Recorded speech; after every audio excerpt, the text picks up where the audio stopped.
नमस्कार, मैं हूं आलोक जोशी और आप देख रहे हैं आलोक अड्डा। अयोध्या अयोध्या का अर्थ है वो जमीन जहां कोई युद्ध न हो। युद्ध का अर्थ सिर्फ युद्ध नहीं होता है, जहां कोई विवाद न हो, मनमुटाव न हो। मेरा ख्याल है ये भी होता है। और अयोध्या इसीलिए जाना जाता है। अयोध्या पुराने दौर में, जिस दौर की अयोध्या की कथाएं हम सुनते हैं, उस दौर में अयोध्या एक बहुत बड़ा, बहुत समृद्ध, बहुत उन्नत शहर था, ये कहा जाता है। और उसी अयोध्या की प्रतिष्ठा वापस लौटाने का प्रयास हो रहा है। अयोध्या में भव्य राम मंदिर बनने जा रहा है, उसका शिलान्यास, भूमि पूजन हो रहा है। हालांकि वहां एक बार शिलान्यास हो चुका है, बिना भूमि पूजन के शिलान्यास कैसे हुआ था। लेकिन मैं सबसे पहले उन सबको बधाई देना चाहता हूं जो इस मंदिर के निर्माण के अभियान में जुड़े थे, जिनका सपना पूरा हो रहा है। और उस बधाई के बाद मैं कुछ सवाल पूछना चाहता हूं, और उसके लिए मेरे साथ दो मेहमान हैं। उन मेहमानों से आपको मिलवाऊं उससे पहले आपसे आग्रह करूंगा, अगर अभी तक आपने YouTube पर मेरा चैनल वन आलोक जोशी सब्सक्राइब नहीं किया है तो सब्सक्राइब का बटन दबाएं, साथ में घंटी भी बजा दें ताकि आपको खबर मिल जाए नया लाइव आने की, नया वीडियो पढ़ने की। इस वीडियो को लाइक भी कीजिए और शेयर भी कीजिए अपने मित्रों परिचितों के साथ। और अब शुरू करते हैं बात, और आपको मिलवाता हूं अपने दोनों मेहमानों से। हमारे साथ लखनऊ के वरिष्ठ पत्रकार वीरेंद्र नाथ भट्ट हैं, और रामदत्त त्रिपाठी जी हैं, जो उत्तर प्रदेश में बीबीसी के संवाददाता रहे हैं वर्षों। और आप सब इनको इनके नाम से जानते हैं, आवाज से जानते हैं, और पिछले कुछ वर्षों में चेहरे से भी जानने लगे हैं, जब से इन्होंने टेलीविजन पर और इन चैनलों पर आना शुरू किया, हमारे यूट्यूब चैनल की तरह। और मीडिया स्वराज नाम की वेबसाइट आजकल चला रहे हैं, एक पोर्टल है। तो प्रश्न ये है कि अयोध्या में मंदिर बन गया, बन रहा है, बन जाएगा, उसके लिए बधाई। लेकिन क्या हमको इसके आगे पीछे भी कुछ सवाल पूछने चाहिए, कुछ सोचना चाहिए? मंदिर के बाद क्या होगा, एक सवाल इस समाज के सामने है। और मंदिर के साथ क्या हो रहा है, इस वक्त हमारे आसपास क्या हो रहा है, जिस पर हमको साथ साथ ध्यान देना चाहिए। कहीं ऐसा तो नहीं कि हम जश्न के जोश में होश खो बैठे हैं। मैं वीरेंद्र नाथ भट्ट से शुरुआत कर रहा हूं। भट्ट जी, आपका स्वागत है आलोक अड्डा पर। और पहले ये बताएं कि क्या होगा, मंदिर के आगे क्या है और मंदिर के पीछे क्या है? देखिए, पहली बात तो ये है कि यूपी असेंबली में 2022 का चुनाव है। आपको मेरी आवाज आ रही है? जी बिल्कुल आ रही है, आप बिना चिंता के और बोलें। और इस साल के अंत में पंचायत चुनाव है। और उत्तर प्रदेश का पिछले 25 साल से ये इतिहास है कि पंचायत चुनाव हमेशा जो पार्टी सत्ता में होती है वो जीतती है, और जिला पंचायत चेयरमैन के अधिकांश पद पे वो जीतती है, पे उसका प्रत्याशी विजय होता है। उत्तर प्रदेश की जो वर्तमान स्थिति है इस समय बेहद गंभीर है। जो पिछले 3 महीने का इस वित्तीय वर्ष के पिछले 3 महीने का जो रेवेन्यू है, अप्रैल मई जून फर्स्ट क्वार्टर में, वो 50% के आसपास रहा है टारगेट का। और आने वाले 3 महीनों में भी स्थिति यही रहने वाली है। और भारत सरकार ने जो financial responsibility and budget management act में जो अमेंडमेंट किया, और स्टेट गवर्नमेंट्स को 3% की बजाय फिस्कल डेफिसिट का 3% की बजाय 5% बोरो करने की जो अनुमति दी है, यूपी गवर्नमेंट ने वो पैसा ऑलरेडी मार्च के अंतिम सप्ताह में बोरो कर लिया था। और जो हमारा जो खर्चा है हर महीने सैलरी का, पेंशन का और पुराने कर्जों के भुगतान का, वो हमारे रेवेन्यू एक्सपेंडिचर का 50% से ज्यादा है। तो आने वाले 3 महीने हैं, सितंबर, अक्टूबर, नवंबर, वो बहुत कठिन होने वाले हैं। और सैलरी, पेंशन देना बहुत मुश्किल हो जाएगा। और यूपी में ये परंपरा है पिछले 40 साल से कि दिवाली के महीने में हर राज्य कर्मचारी को 8.33% बोनस मिलता है। वो मिलना तो मुझे बहुत मुश्किल काम लग रहा है। बीजेपी ने निश्चय ही इतिहास में अपना नाम दर्ज करा लिया है, इतिहास को बदल दिया है। बंबई में आप रहते हैं, आप जानते हैं, अगस्त क्रांति के नाम से जाना जाता है। और ये अब अगस्त 5 क्रांति के नाम से शायद अभी दावा किया जाए कि 9 को अगस्त 5 कर दिया जाए। और आज ही दिल्ली में ये मांग हो गई है कि दिल्ली में जो बाबर रोड है उसका नाम 5 अगस्त मार्ग कर दिया जाए। और दिल्ली में बीजेपी के कुछ लोगों ने बाबर मार्ग के का जो साइन था, जो रोड सिग्नल था, उसके ऊपर ये पोस्टर भी लगा दिया। तो आने वाले दिनों में स्थिति आर्थिक आधार पर यूपी में बहुत मुश्किल होने वाली है। गाँवों में भी समस्या इसलिए बढ़ने वाली है कि गेहूं का प्रोडक्शन यूपी में इस साल रबी में रिकॉर्ड प्रोडक्शन हुआ, प्रोक्योरमेंट टारगेट के अनुरूप नहीं हुआ। चीनी का प्रोडक्शन रिकॉर्ड प्रोडक्शन हुआ, 1 करोड़ 20 लाख टन से ऊपर हुआ, लेकिन लॉकडाउन की वजह से अप्रैल मई जून में चीनी का कंजम्पशन 30% से अधिक कम हो गया। लॉकडाउन लगभग अभी भी जारी है और शहरों में होटलों में ढाबों में जो चीनी का कंजम्पशन था वो एकदम वो 10-15% पे आ गया है और आने वाले 3 महीनों में भी इस चीनी के कंजम्पशन के बढ़ने की उम्मीद नहीं है और 20-21 के शुगर केन सीजन में चीनी का प्रोडक्शन रिकॉर्ड प्रोडक्शन होने की संभावना है और ऑलरेडी अनसोल्ड शुगर का स्टॉक बहुत बड़ा है चीनी मिलों के साथ। एक्सपोर्ट का मार्केट डाउन है और केवल 50 लाख टन चीनी के एक्सपोर्ट होने से देश की शुगर इंडस्ट्री को बहुत फर्क नहीं पड़ने वाला है। तो कुल मिलाकर के किसानों के लिए और चीनी हो, गन्ना हो, गेहूं हो, धान की भी इस साल रिकॉर्ड बट जी आपकी जो आवाज है इसमें बीच बीच में आप बहुत साफ आ रही है आपकी आवाज और बीच बीच में उसमें क्रैकलिंग हो रही है, तो ऐसा लग रहा है जो कनेक्शन है आपका मोबाइल से जहाँ पे आपने कनेक्टर लगाया हुआ है शायद उससे कुछ बाधा पड़ रही है। तो मैं इसको आप एक बार जोड़ लें या कंप्यूटर में भी जहाँ पे आपने प्लग किया हुआ है वो प्लग थोड़ा सा हिला डुला देंगे। तब तक मैं रामदत्त जी के पास आता हूँ क्योंकि आपने बहुत सारी बातें कह डाली हैं, आप बहुत सारे आर्थिक आंकड़े ले आए हैं। जब तक आपका ये दुरुस्त हो दोबारा जुड़ेंगे तब हम उस पर बात करते हैं। तब तक मैं रामदत्त जी से एक चीज पूछना चाहता हूँ। रामदत्त जी, ये जो बातें वीरेंद्र भट्ट जी कह रहे हैं ये उत्तर प्रदेश के संदर्भ में कह रहे हैं, लेकिन भारत के अन्य हिस्सों के संदर्भ में भी कोई बहुत फर्क नहीं है। लेकिन मैं एक दूसरी बात लाना चाहता हूं जिसको इन्होंने जिसकी तरफ इशारा किया कि दिल्ली में बाबर रोड का नाम बदलकर 5 अगस्त मार्ग कर दिया जाए। प्रश्न ये है कि अयोध्या में राम मंदिर बन जाने के बाद अब शुरुआत हो गई है।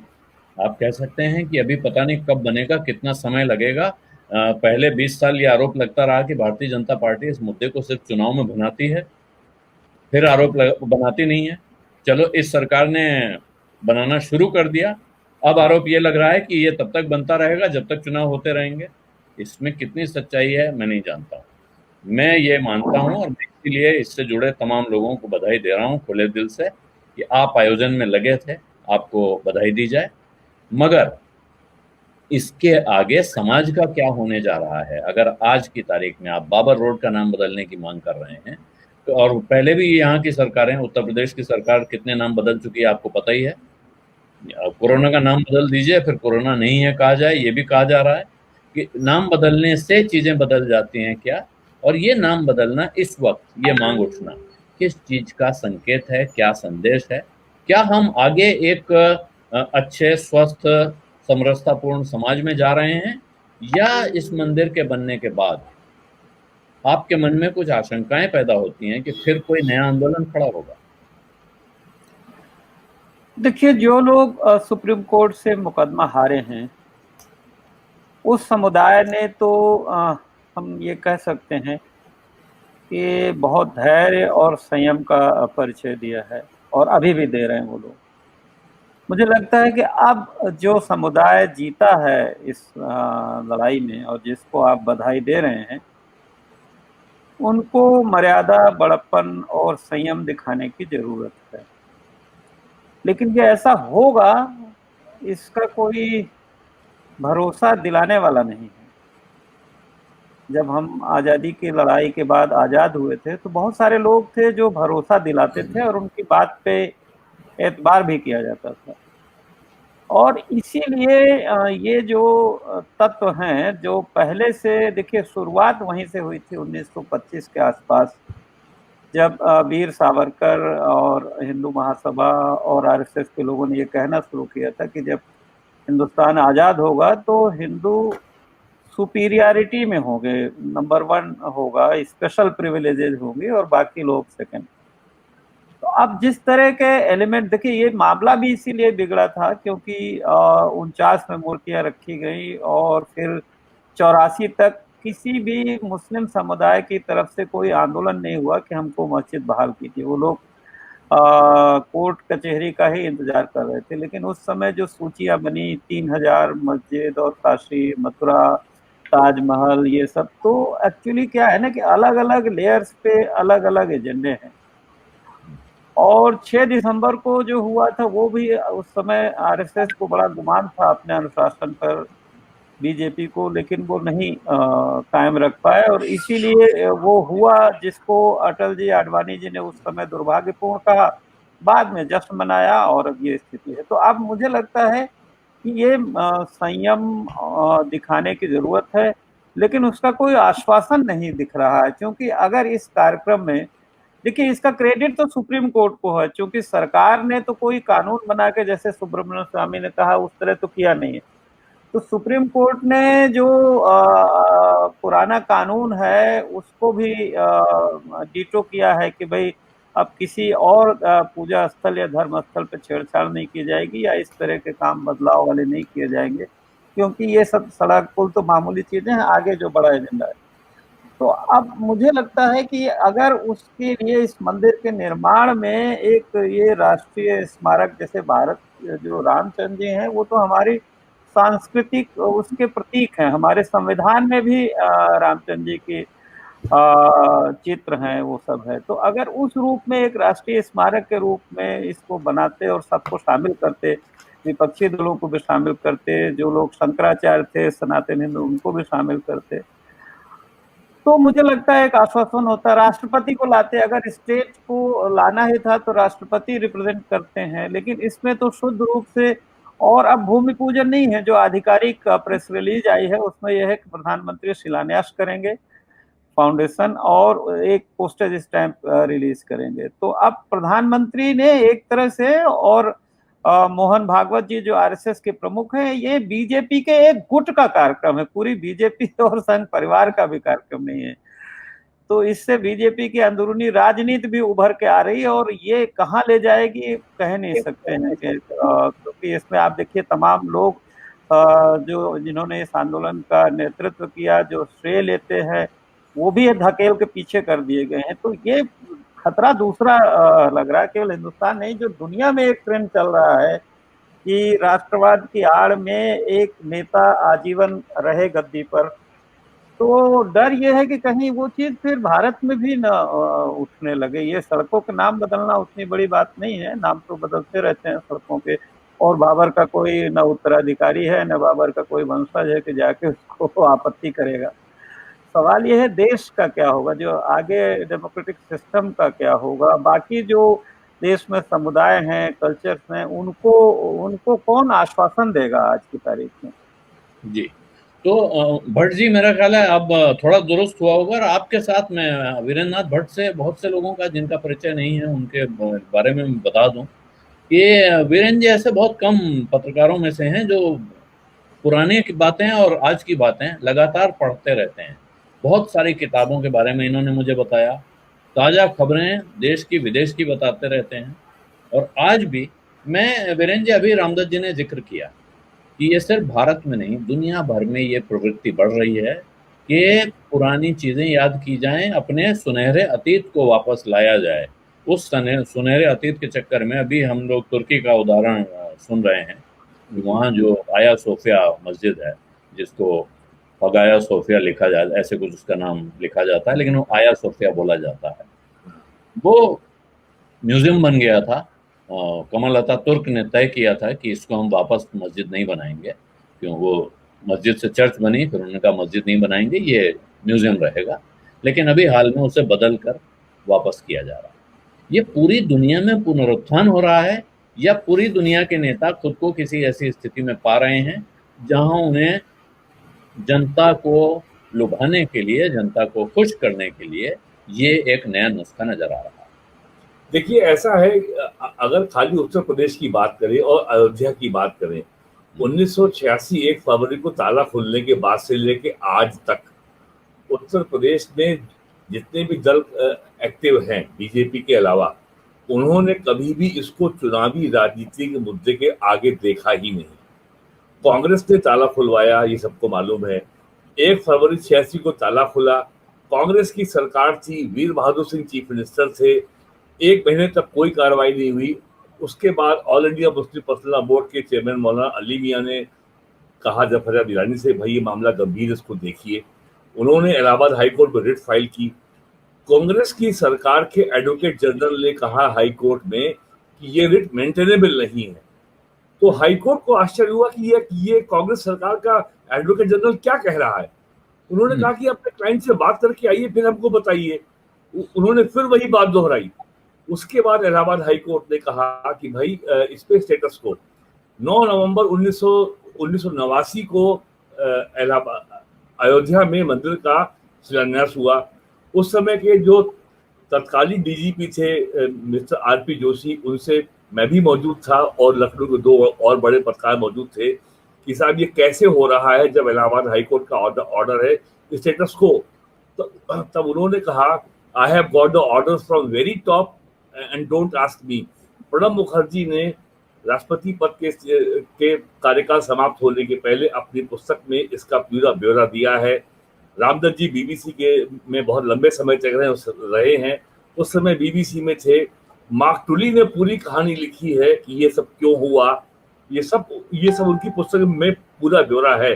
प्रणब मुखर्जी ने यहाँ तक लिखा है कि act of Rajiv Gandhi was an act of absolute perfidy, धोखा था। जहां तक दुनिया की बात है, ये दुनिया में खाली ईस्ट यूरोप में हो रहा है या टर्की में हो रहा है, लेकिन भारत से उसकी तुलना जो मुझको है बहुत बहुत उचित नहीं लगती है। ये कभी यहाँ माना ही नहीं गया कि India is a land of fault lines.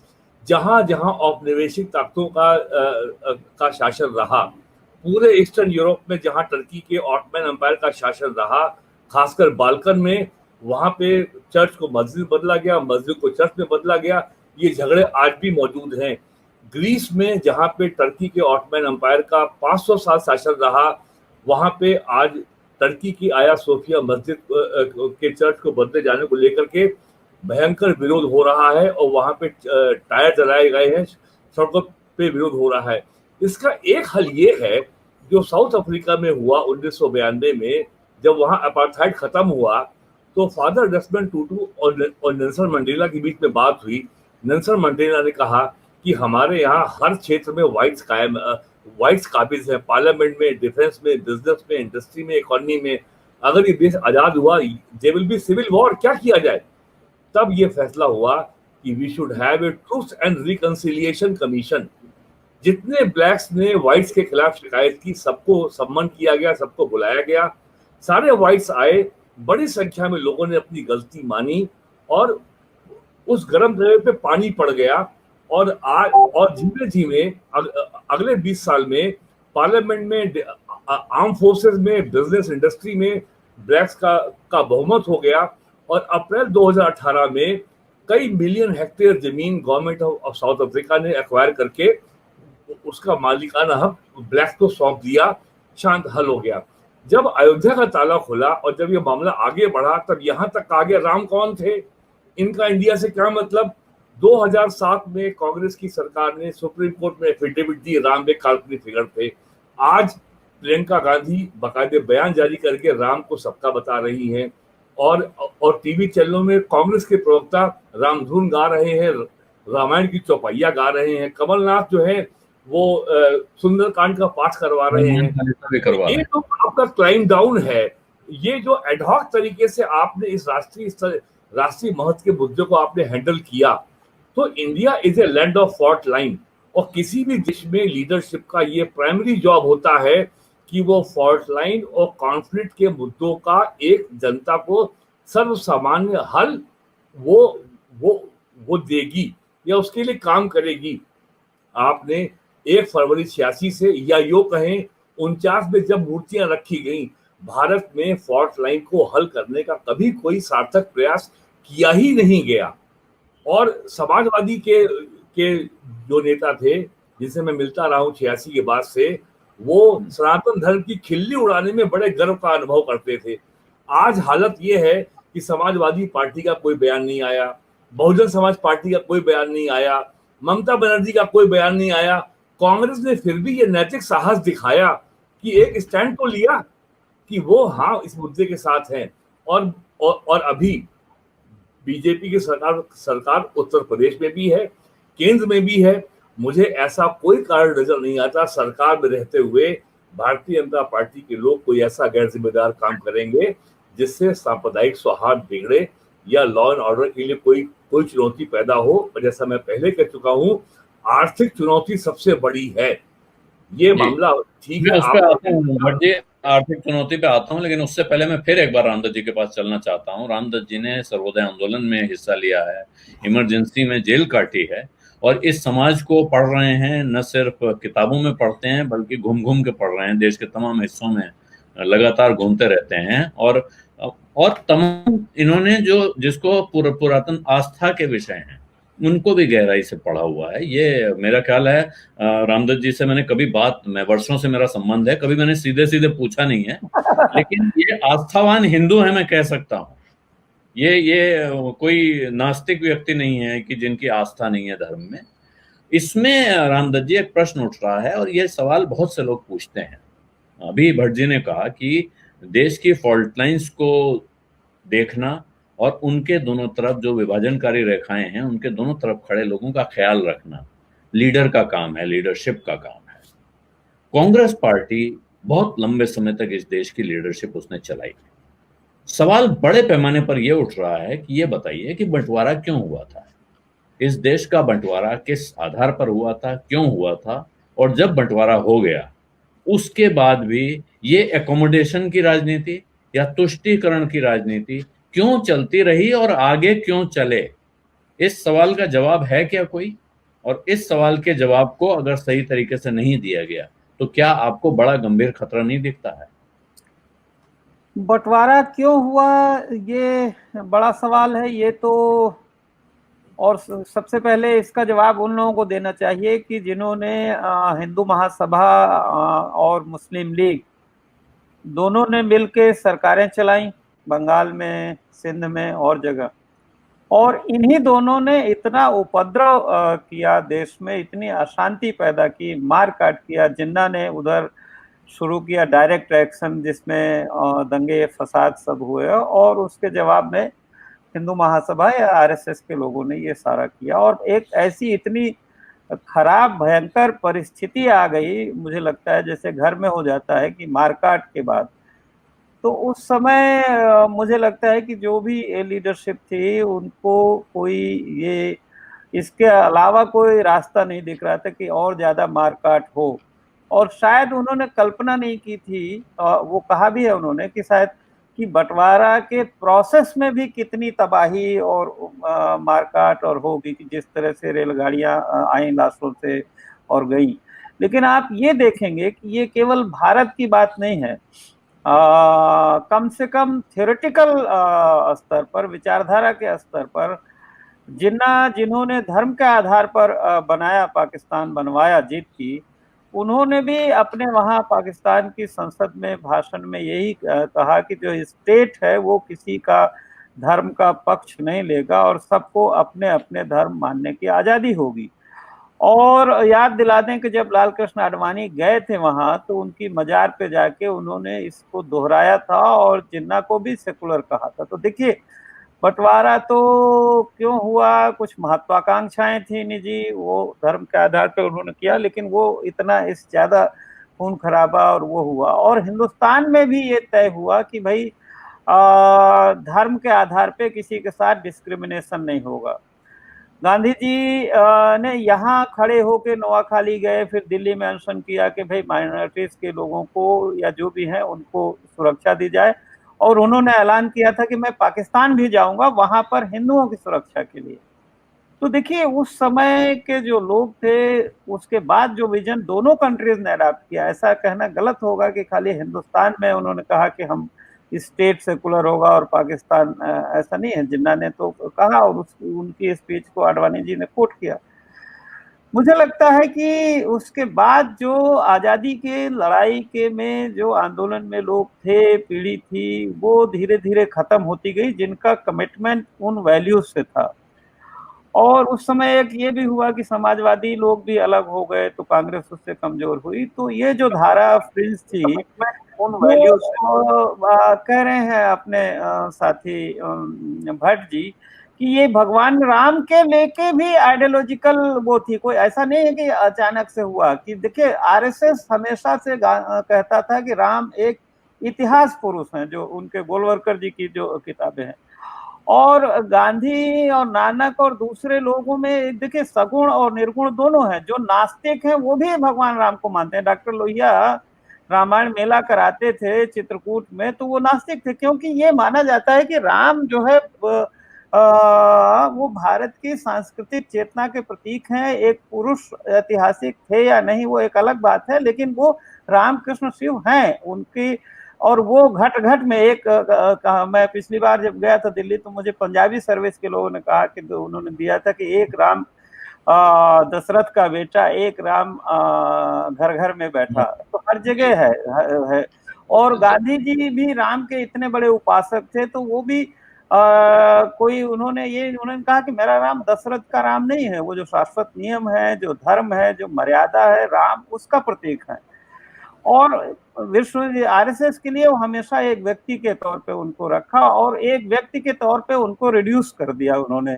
जो पुराने राम थे, गांधी के राम थे, आजादी के आंदोलन के राम थे, जो डॉक्टर लोहिया के राम थे, वो सबके राम थे। मुसलमानों के भी राम थे, हिंदुओं के भी राम थे, क्रिश्चियन के भी राम थे। वो नाम अलग अलग है, जो कहते हैं ईश्वर एक है, नाम अलग अलग है। तो अब उस समय वो बड़े विजन के लोग थे, अब छोटे छोटे दायरों के लोग हैं, संकुचित लोग हैं, बात करते हैं वैष्णव कुटुंबकम की, लेकिन अपने पड़ोसी को मारने में हिचक नहीं करते हैं, दंगा फसाद करते हैं। तो इनके लिए ये बिल्कुल दो तरह का विजन राम को लेके हमेशा रहा है। एक राम को ये रहा है कि भाई निर्गुण राम है, घट घट में वासी हैं, एक दशरथ के बेटे हैं। तो जो निर्गुण राम या आध्यात्मिक राम को जो मानते हैं, उनके लिए उनके दिल में राम बसता है। अब जो उनको जन्मभूमि में तलाशते हैं वो दूसरी धारा। तो वो पहले से कॉन्फ्लिक्ट था, वो आज का कॉन्फ्लिक्ट नहीं है, वो पुराना कॉन्फ्लिक्ट था, वो आज भी है चल रहा वो कॉन्फ्लिक्ट। और कभी कोई धारा मजबूत होती है, कहीं कोई धारा मजबूत होती है। तो इतिहास है, समय बड़ा बलवान होता है। देखिए वही कृष्ण जी महाभारत के हीरो थे और वही बहेलिया के तीर से जिनकी जान गए। तो समय एक जमाना था, आडवाणी जी राम जी का जो है वो धनुष ऐसे तान के हम लोग फोटो उनकी टीवी पे खींचते थे, देखते थे। सोमनाथ से अयोध्या चले थे। आज उनको कह दिया गया है कि आप आइएगा मत अयोध्या। ये तो कल्याण सिंह जी भी जो सीधे राजा रामचंद्र जी से फोन पे बात करते थे पब्लिक मीटिंग में, तो उनको भी कह दिया गया है। और उमा भारती भी जो एक धक्का और सरयू किनारे ही रहेंगी वो कह रही हैं। तो तमाम लोग राम जी की परिकल्पना को लेके हमेशा मतभेद रहा है, और वो ऐसा उसको इतना सिंप्लीफाई आप न करिए भट्ट जी, मैं कहूँगा जी। भट्ट जी, अब दूसरा सवाल जो भट्ट जी ने दूसरा सवाल उठाया उस पर भी एक बार अंदाजे आ जाएं कि ये जो बुनियादी बात है हमारे आसपास जो हो रहा है। एक सवाल तो है कि राम मंदिर के बाद हमारे समाज का क्या होगा, स्वरूप क्या होगा। दूसरा यह है कि आज की तारीख में जो कोरोना का हाल है, जो इकोनॉमी का हाल है, और जो हम मोर्चे पर देख रहे हैं, चीन का क्या हुआ अपने को पता ही नहीं है। आप में से किसी को खबर हो तो बताइए। पहले पता चला था कि वहां कोई घुसा नहीं है, फिर पता चला कि वो 2 किलोमीटर पीछे हट गए हैं। अब ताजा खबर आ रही है कि नहीं, वो फिर नहीं हट रहे हैं, उनको फिर ठीक करना पड़ेगा। लौटने को तैयार ही नहीं है, वो लौटने को तैयार ही नहीं है। वो जो पैनगोंग लेक जो 3 इडियट्स में हम सब ने देखी, वो बहुत से लोगों ने जाके देखी है, मैंने तो फिल्म में ही देखी है, लेकिन वो बता रहे हैं कि उस झील पे जाना मुश्किल है आज की तारीख में। तो ये जो बाकी समस्याएं हैं, क्या ये पहले जो कहा जाता है कि राजनेता दरअसल वो, और एक नहीं, हमने देखा इसमें भारतीय जनता पार्टी ये करती है, ऐसा नहीं है। स्वर्गीय राजीव गांधी, उनको इस बात के लिए आप अच्छी तरह से श्रेय दे सकते हैं कि उन्होंने शाहबानो कांड में सुप्रीम कोर्ट का फैसला बदला। उसके बाद उन्होंने जन्मभूमि का ताला खुलवाया। तो जो कर पा रहा है, जैसे कर पा रहा है, जब मौका मिल रहा है कुर्सी पे बैठता है, वो अपने हिसाब से एक्सप्लॉइट कर रहा है। और तब उसको ये नहीं दिखता है कि क्या उसको दिखता नहीं है, या वो जानबूझकर चाहता है कि जनता को न दिखे कि ये कोरोना देखिए का ऐसा है, संकट है, पिछले 10 इकोनॉमिक। सालों में पिछले 10 सालों में आरएसएस के ऊपर बहुत सारी किताबें आई हैं। एक आपके मित्र हैं अभय दुबे, उनकी भी किताब आई है। कांग्रेस हो यूपी में, समाजवादी पार्टी हो, बहुजन समाज पार्टी हो, बिहार में लालू जी की पार्टी हो, ये जब चुनाव में जाती हैं तो इनको वोट चाहिए दलित का, मुस्लिम का, बैकवर्ड का। तो भाई जब आपने सारा हिंदू वोट बैंक बीजेपी के लिए छोड़ दिया और बीजेपी अगर पावर में आ गई, तो आप विलाप किस लिए कर रहे हैं भाई? और जहां तक रामदत्त जी बात कर रहे हैं जिन्ना के स्पीच का, जो उनका 14 अगस्त 1947 का जो कराची का स्पीच है कि सब धर्म के लोग अपने मंदिर मस्जिद जाने को स्वतंत्र हैं, पाकिस्तान गवर्नमेंट के रिकॉर्ड में इस तरह का कोई स्पीच जिन्ना का मौजूद नहीं है। पाकिस्तान गवर्नमेंट इसको ऑफिशियली डिसोन कर चुकी है। पाकिस्तान गवर्नमेंट जो है, और जो जिन्ना कहते थे कि ये पाकिस्तान नहीं है, ये रियासत मदीना है, तो पाकिस्तान एक इस्लामिक स्टेट है। और जिन्ना का जिस स्पीच का हवाला रामदत्त जी ने दिया और जिसका हवाला अडवाणी जी ने दिया, वो पाकिस्तान के ऑफिशियल पार्लेंस में आज कहीं मौजूद नहीं है। जहां तक आपने बात नहीं, लेकिन ये बात तो भट्ट जी यहाँ कहीं भी हो सकती है ना कि अचानक अगर निजाम बदल जाए और इतिहास बदल दे, तालिबान ने वहां बुद्ध की मूर्तियां ढा दी, तो इसका अर्थ ये तो नहीं कि वहां बुद्ध की मूर्तियां कभी थी नहीं। लेकिन हो सकता है आगे इतिहास ऐसा लिखा जाए कि यहाँ कुछ नहीं था, यहाँ तो ये ऐसे ही खाली आला था पहाड़ पर। आप अगर नॉर्थ अमेरिका और वेस्ट यूरोप के अगर किसी यूनिवर्सिटी में जाएं तो वहां लाइब्रेरी में आपको साउथ एशिया सेक्शन अलग मिलेगा। इतना काम साउथ एशिया के ऊपर हो रहा है, और वो काम पाकिस्तान के लोग भी कर रहे हैं, भारत के लोग भी कर रहे हैं, कुछ लोग बांग्लादेश के लोग भी कर रहे हैं, और कुछ यूरोप के लोग इंडिया में आके कर रहे हैं। उनके नाम आप जानते हैं, जैसे क्रिस्टोफर जेफरले, और भी कई लोग काम कर रहे हैं। तो ये एक हमारी एक भारत का बंटवारा, एक ऐतिहासिक फॉल्ट लाइन है, एक झगड़े की रेखा है, विभाजक रेखा है, जिसके ऊपर हमने मट्टी डालने का काम किया है। और हम लोगों ने और कुछ काल्पनिक किस्म के हमने नैरेटिव पैदा किए, गंगो जमन तहजीब, हिंदू मुस्लिम सिख ईसाई आपस में भाई भाई। लखनऊ के मैंने कई उर्दू अखबारों के पत्रकारों से कहा कि भाई आप हिंदुओं को गैर मुसलमान क्यों लिखते हैं, जब आप हमें अपना भाई मानते हैं? तो बोले साहब यही लिखा जाता है और यही हमारा रिवाज है। हमने कहा दुनिया में हमने कभी किसी को कहते नहीं सुना कि ये गैर ईसाई है, गैर बुद्धिस्ट है, गैर यहूदी है, गैर हिंदू है। व्हाई यू कॉल अस गैर मुस्लिम? हमारी एक पॉजिटिव आइडेंटिटी है, आप हमें नेगेटिव आइडेंटिटी क्यों दे रहे हैं? तो हमारे यहाँ जो पॉलिटिकली करेक्ट भाषा में बोलने का दबाव इतना ज्यादा है कि हम लिखते भी वही हैं, बोलते भी वही हैं, आपसी बातचीत में भी वही बोलते हैं। हिंदू मुस्लिम में झगड़ा है। और ये और एक प्रमुख वेबसाइट है प्रिंट, उसमें एक अभी हाल में लेख छपा है कि उस इतिहासकार को पकड़ो कि हिंदू मुसलमान में बड़ा प्रेम था, बड़ी दोस्ती थी, बड़ा भाईचारा था, वो झूठ था। रजनी कोठारी तक ने अपनी पुस्तक में लिखा है द पॉलिटिक्स ऑफ इंडिया कि मुगलों के जमाने में हिंदुओं का जीवन कितना नारकीय था। ये बात हमको तय करनी चाहिए, लेकिन वो टर्किश मुसलमान थे, उसके लिए भारत के वर्तमान मुसलमान आबादी दोषी नहीं है। ये फर्क बहुत साफ बताना चाहिए। नहीं, ये फर्क आप बिल्कुल सही कह रहे हैं, आप ये फर्क बहुत साफ बताना चाहिए। लेकिन अब आलोक एक दो चीजें पूछनी थी, जानकारी अपनी बढ़ा लूं कि अयोध्या में जो इस समय तमाम जैसे कनक भवन, दशरथ महल और ये सारे जो इमारतें हैं, तो ये कितनी पुरानी है, किस पीरियड में बनी होंगी? और उन तमाम मंदिरों को नवाबी पीरियड में जो रेवेन्यू मिलता था गांवों के, वो क्या सही नहीं है कि नवाबी पीरियड में मिलता था? और ये जो कथक वाजिद अली शाह का डांस करते थे, तो ये क्या दोनों हिंदू मुस्लिम कल्चर का सिंथेसिस नहीं हुआ था, मिला जुला नहीं हुआ था? जो झगड़े कुछ हुए, आप 6 दिसंबर को छोड़ दीजिए, 6 दिसंबर को बाहर के कारसेवकों ने अयोध्या के मुसलमानों को मारा, मान लीजिए उपद्रव किया, घर जलाए, लेकिन अयोध्या के हिंदुओं ने बचाया उनको। तो आप दोनों नैरेटिव है, उसमें केवल एक को क्यों चुनते हैं कि ऐसा है? ये क्या गलत है कि भाई लोग मिलजुल के रहना सीख गए थे? भाई झगड़े थे, लेकिन लोग मिलजुल के रहना सीख गए थे। अब हम दोबारा उनको लड़ाने की क्या जरूरत है? आपका तर्क केवल चुनावी राजनीति के फ्रेम में है, उससे आगे आप देखना ही नहीं चाहते। लखनऊ तो नहीं, ये आप मुझे बताइए, ये सवाल मैं भी पूछना चाह रहा था जो रामदास जी ने पूछा। मैं 400 साल से ज्यादा पुरानी नहीं है ना अयोध्या के सारे मंदिर। कल लखनऊ में ये सवाल होगा, मंदिर महल कितने पुराने हैं? 400 साल से ज्यादा पुराने तो नहीं है।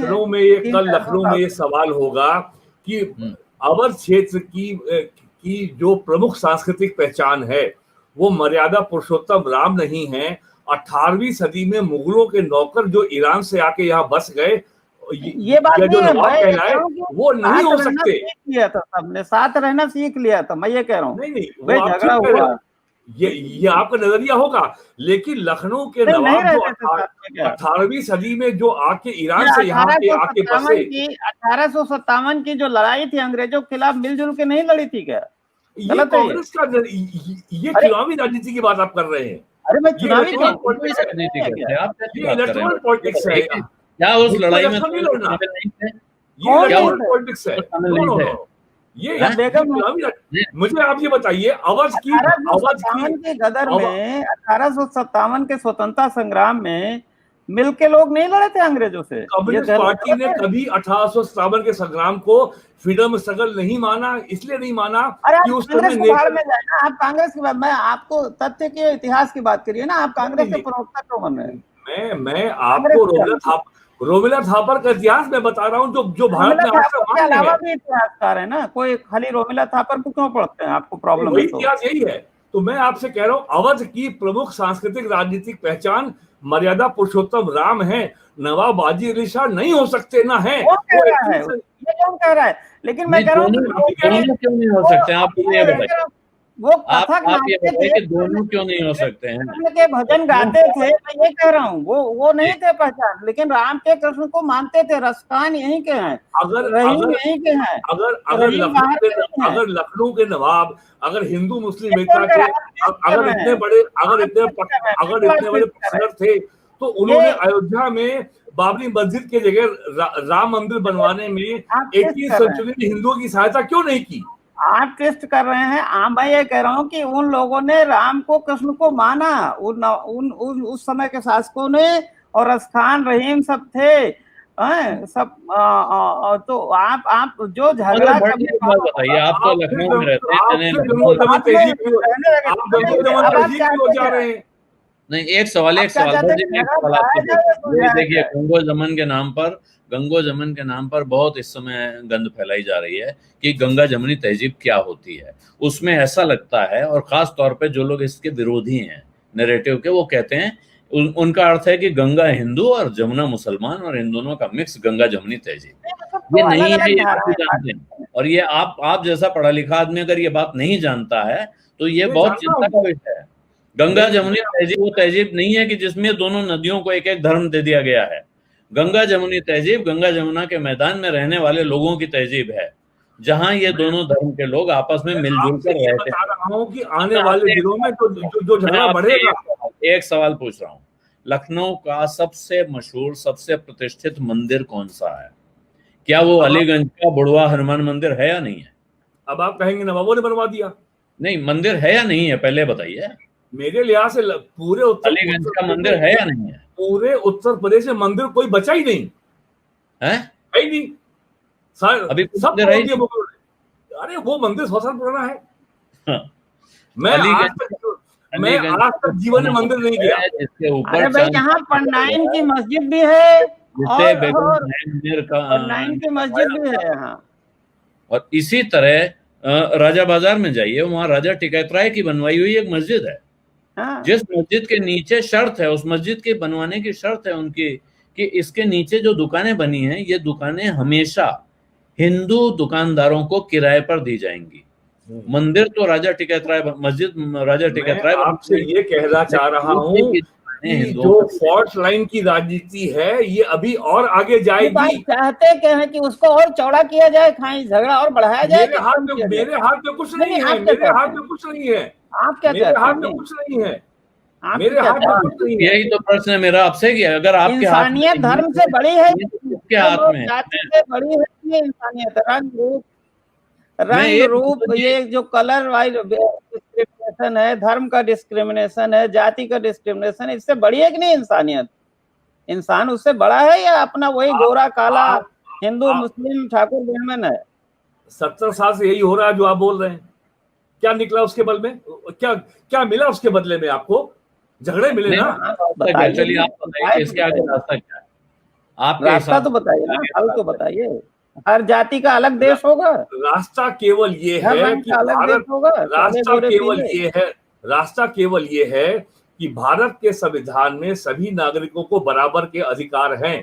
किसी भी वर्ग को स्पेशल एंटाइटलमेंट नहीं दिए जा सकते। जिसको आप कहते हैं तुष्टीकरण, वो एंटाइटलमेंट है। आर्टिकल 370 खत्म होना एंटाइटलमेंट की समाप्ति है। ट्रिपल तलाक का खत्म होना एंटाइटलमेंट नहीं था, वो एंटाइटलमेंट नहीं था। आपने एक क्षेत्र की जनता को आपने कहा कि आप हमारे साथ आ जाओ, हम आपके ये कल्चरल राइट्स को प्रिजर्व करेंगे। आपने आश्वासन दिया था, ब्रेकिंग ऑफ कॉन्ट्रैक्ट है वो।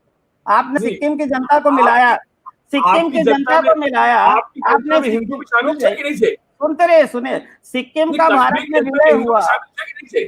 अरे सुनिए तो, आप साफ बात करने में डरते क्यों हैं? सिक्किम का भारत में विलय हुआ तो जो शर्तें लगी आप उनको तोड़ देंगे? सिक्किम का भारत में जब विलय हुआ, सिक्किम को जितने नहीं दिया गया। सुनिए, 370 के बाद 371 भी है, जिसमें और तमाम राज्यों के स्पेशल राइट्स हैं। मिजोरम के, हिमाचल प्रदेश के ट्राइबल एरिया के बारे में है। आप इसको कंफ्यूज मत कीजिए। ट्राइबल एरिया के बारे में है। आप बहुत नैरो एजेंडा। विशेष अधिकार किसी को नहीं देंगे। अच्छा, मैं एक बात आप देखिए, क्योंकि ये विवाद बहुत बढ़ रहा है। मेरा प्रश्न ये है कि ये आप कह रहे हैं फॉल्ट लाइन चौड़ी नहीं होनी चाहिए, और मेरे ख्याल से राजनेता इन फॉल्ट लाइंस को बनाए रखने में, चौड़ी रखने में दिलचस्पी इसलिए लेते हैं क्योंकि वो बुनियादी मुद्दों से ध्यान हटाना चाहते हैं। यही काम है उनका। अस्तित्व ही इस पर टिका है कि ये फॉल्ट लाइन चौड़ी होती रहे। अच्छा, आप एक चीज मुझे बताइए, आज जिस तरह से लोग मर रहे हैं उस तरह से आज दिवाली मनानी चाहिए थी हमको लखनऊ में लेके। और एक, क्या ये हमारे टैक्स पेयर का पैसा एक पर्टिकुलर मजहब के उस पर खर्च होना चाहिए? टैक्स पेयर का पैसा है। देखिए, पहली बात तो सनातन धर्म मजहब नहीं है, ये धर्म है। अरे मैं पूछ रहा हूँ, टैक्स पेयर का पैसा क्यों आप लगा रहे हैं एक धर्म के लिए? आप तो धर्म पहली बार हो रहा है, झगड़ा लगा रहे थे। क्या पहली बार हो रहा है? क्या पहली बार हो रहा है? मैं पहली बार नहीं पूछ रहा हूँ। समाजवादी पार्टी के सरकार में समाजवादी पार्टी के लोग मायावती के जमाने में हजारों करोड़ रुपया जो है मूर्तियों, पार्कों, स्मारकों पे खर्च हो गया। अरे आज तो धर्मराज है ना, आज तो धर्मराज है ना। वो लोग तो धर्मराज नहीं कहते थे ना। तीनों लोग राजनीतिज्ञ हैं। वो सब लोग सपा हो, बसपा हो, भाजपा निकम्मे थे, नालायक थे, इसीलिए जनता ने नकार दिया। आज धर्मराज एक ही प्रोफेशन है, वोट। सबका एक ही काम है, इलेक्शन जीतना। ये आपको अच्छी तरह मालूम है। जिनको जनता ने नकार दिया उनकी चर्चा क्यों करते हैं? आज जो धर्मराज बैठे हैं उनकी चर्चा कीजिए ना। ये तो आपका व्यंग है। व्यंग नहीं है, ये तो आपका व्यंग है। धर्म के रक्षक। तो व्यंग्य का मौका दिया जा रहा है ना। भट्ट जी, आपने अभी कहा एक बात, मैं आपको फिर अब मैं ये ले आता हूँ। आमतौर पे मैं अंत में किसी को कोट करता हूँ, लेकिन प्रभाष जोशी का लिखा हुआ मैं कोट कर रहा हूँ, और प्रभाष जोशी ने भी किसी को कोट किया है। प्रभाष जोशी अपने आप से नहीं हो, आपने कहा कि हिंदू धर्म धर्म नहीं है, हिंदू धर्म रिलीजन नहीं, मजहब नहीं है। यस, प्रभाष जी ने लिखा, महाभारत में व्यास जी ने धर्म की जो व्याख्या की है वो हमारे वर्तमान लोकतांत्रिक संदर्भ में सबसे महत्वपूर्ण है। धारणा धर्म इत्याहु धर्मो धारयते प्रजा, जो समाज को धारण करे, जो रूल है, प्रजा और समाज को धारण करने वाले नियमों का नाम धर्म है। अरे ये तिलक की गीता में कह दीजिए, पढ़ लेना, उसको व्यास की जरूरत नहीं, तिलक की गीता में भी है। ये वो तत्व धारण कर सकता है, उसी को धर्म कहते हैं। ढांचे को ढहाकर राम जन्मभूमि बाबरी मस्जिद के विवाद को जिस तरह सुलझाने की कोशिश की गई और उससे हिंदुओं का जो रूप प्रकट हुआ, वो धारण करने वाला धर्म नहीं है। भारत का धारण हिंदू समाज ने कर रखा है, क्योंकि वही देश का सबसे बड़ा समाज है। मुसलमानों या सिखों की प्रतिक्रिया में वो अपनी जिम्मेदारी, अपना स्वभाव, अपनी परंपरा और अपनी संस्कृति को छोड़ दे तो इस देश को धारण नहीं कर सकता। पृथ्वी धारण करती है तो कितना सहती है, तभी सबकी माँ है।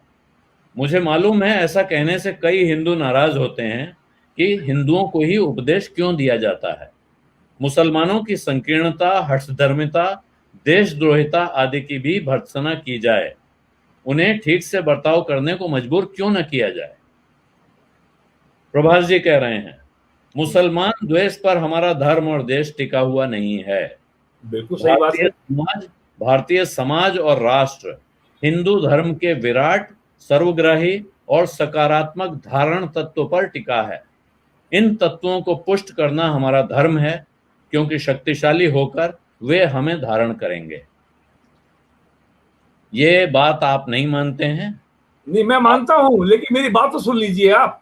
अच्छा चलिए। सनातन धर्मी होने की कोई शर्त नहीं है, अब्राहमिक रिलीजन होने की शर्त है। गलत कह रहे हैं आप। हमारे यहाँ सुनिए, बता रहा हूँ, हमारे यहाँ धर्म के 10 लक्षण है, दशकों धर्म लक्षण, सत्य, अहिंसा, अस्तेय, इंद्रिय निग्रह, ये सब धर्म के हमारे लक्षण हैं। परोपकार, करुणा, ये सब लक्षण है धर्म के। ये मुझे किसी को, कोई व्यक्ति, धर्म के जो 10 लक्षण है असली, वो आप मुझे भारत में ये नहीं बता सकता कि मैं नवरात्रि, शिवरात्रि, होली, दिवाली कैसे मनाऊं। वो धर्म नहीं, वो पूजा है, वो धर्म नहीं है, वो तो एक मेरा निजी मामला है। और सनातन होने की कोई शर्त नहीं है। मैं सूरदास ने कहा ना कि भाई चूंकि निर्गुण नहीं समझ में आता तो थोड़ा मूर्ति पूजा हमारे यहाँ सबसे निकृष्ट मानी गई है। आप कहाँ हो भैया? मैंने कभी नहीं की। तो देखिए, अब आप देखिए, भट्ट जी जब आप कह रहे हैं, मेरा ख्याल है जो बात वो कहना चाह रहे हैं, दिवाली होली धर्म नहीं है, धर्म है अहिंसा, सत्य, अस्तेय, ये सब धर्म है। जिस देश के ऊपर 1000 साल से हमले हो रहे हो, वहां का धर्म क्या अहिंसा हो सकता है? हमले कहाँ, सब जगह हुए हैं, कहाँ नहीं हुए? किस दुनिया में कहाँ नहीं हमले होते? एक काम लीजिए जरा मुझे। 1500 साल से लगातार इस देश पे इन्वेजन हो रहे हैं। बुला के कौन लाता था? सुनिए, इब्राहिम लोदी था तो बुला के कौन लाया था? वो सब जयपुर वाले ही लाए थे ना, राजस्थान वाले ही बुलाए थे। अब तो बात बहुत लंबी हो जाएगी फिर तो। नहीं, दामाद किसने बनाया था? बुला के कौन लाया था बताइए। तो आलोक जी, अब मेरा आपसे अनुरोध है, एक कार्यक्रम और किसने बनाया था? बिल्कुल, मुझे भी लग रहा है जो भट्ट जी आप कह रहे हैं वो मुझे भी लग रहा है, और मुझे लगा था कि हम इस मामले को थोड़ी बात करके खत्म करेंगे। मेरा ख्याल है इस बात को इस समय विराम देना पड़ेगा। यहाँ मेरा काम नहीं है। कनिष्क का शासन कहाँ तक था? चीन तक था और मध्य एशिया तक था। और बुला के कौन लाया था बाबर को? ये सब जयपुर और राजस्थान के वाले ही लाए थे ना, जिन्होंने बाद में दामाद बनाया था अकबर को। कोई और लाया था? आपकी बात बहुत विवादास्पद है। क्यों? ये बहुत सही बात है, ये बातें आप दोनों की बहुत विवादास्पद हैं और मेरा कार्यक्रम भी विवादास्पद होता जा रहा है, इसलिए मुझे उससे कोई अरे भाई, देश में लोगों ने मिलजुल के रहना चाहिए। आज की तारीख में जो हो रहा है, पीछे मत लौटाइए, झगड़ा वापस मत कराइए, मिलजुल के रहने दीजिए। देखिए, झगड़ा तो होगा, हमारे आपके चाहने से नहीं होगा, ऐसा नहीं है, लेकिन आप ऐसा कोई प्रयास नहीं कर रहे कि झगड़ा आगे ना हो। आपकी सारी बातें ये संकेत दे रही है। बता नहीं रहे ना, आपसे मैंने पूछा भट्टी, आपको प्रेस्क्रिप्शन तो दीजिए, वो क्या होगा? घाव कुरेदने से थोड़े झगड़ा खत्म होगा, घाव भरने पड़ेंगे ना। झगड़ा अगर एक समय तुष्टिकरण हुआ है, जिसको मैं बिल्कुल गलत मानता हूँ, जिसको अगर तुष्टिकरण जब भी हुआ है, और मैं उदाहरण गिना सकता हूँ, मेरे पास भी उदाहरण है, जैसे शाहबानो कांड को मैं सदा मानता हूँ कि शाहबानो मामले पर राजीव गांधी सरकार, वो गलत है, वो निंदनीय था, गलत था, बिल्कुल घोर अपराध था। और लेकिन उसी के जवाब में उन्होंने ही एक सामने हिंदू तुष्टिकरण का भी तो उदाहरण दिया, और अब दोनों अपनी अपनी तरह से राजीव गांधी को सांस्कृतिक और वो धर्म के उनके उतनी जो नेहरू और गांधी के लोगों को थी, वो राजीव गांधी को दुर्भाग्य से नहीं थी उतनी समझ राजनीति की, धर्म की, संस्कृति की। तो वो आ गए मैनेजर्स के बहकावे में आ गए कि भाई ऐसा कर लो, मुसलमान। राजीव गांधी को इतनी समझ थी कि 1989 में राजीव गांधी को इतनी समझ थी कि 1989 में इलेक्शन के पहले उन्होंने अयोध्या में शिलान्यास करवा दिया ताकि हिंदू कार्ड के बल पे वो इलेक्शन जीत। ये समझदारी उपलब्ध रहते हैं। प्रश्न आपसे ये, अब मैं आपसे एक दूसरा सवाल पूछूं, बच्चे क्या हम चाहते हैं कि ये देश ऐसे ही चलता रहे, ये राजनेता ऐसे ही तो परिणाम भुगते ना वो। हम और आप भी ये सवाल पूछें पहले, बाकी जनता तो बाद में पूछेगी कि भाई ये कोई जस्टिफाई नहीं कर रहा का क्या हो रहा है, अर्थव्यवस्था का क्या हो रहा है, हमारी नौकरी का क्या हो रहा है। आपकी बिल्कुल नहीं है, दो चीजें बिल्कुल नहीं है, एक ट्रांसपेरेंसी और एक अकाउंटेबिलिटी हमारे सिस्टम में है ही नहीं। तो यही तो मैं पहले मेरी आपसे बात हो रही थी, आपने बताया कितने कष्ट हैं, कितनी तकलीफ है, इकोनॉमी का क्या हाल है, और आज जो आप देख रहे हो तो ट्रेलर है, आगे तो पता नहीं क्या क्या बाकी है। एक और चिंता का विषय है आलोक की जो इंफॉर्मेशन का कंट्रोल है कि आपको कारगिल लड़ाई हुई, आप बंकर में जाकर रिपोर्ट कर सकते थे, आज आप लेह के बाहर ऊपर उधर नहीं जा सकते।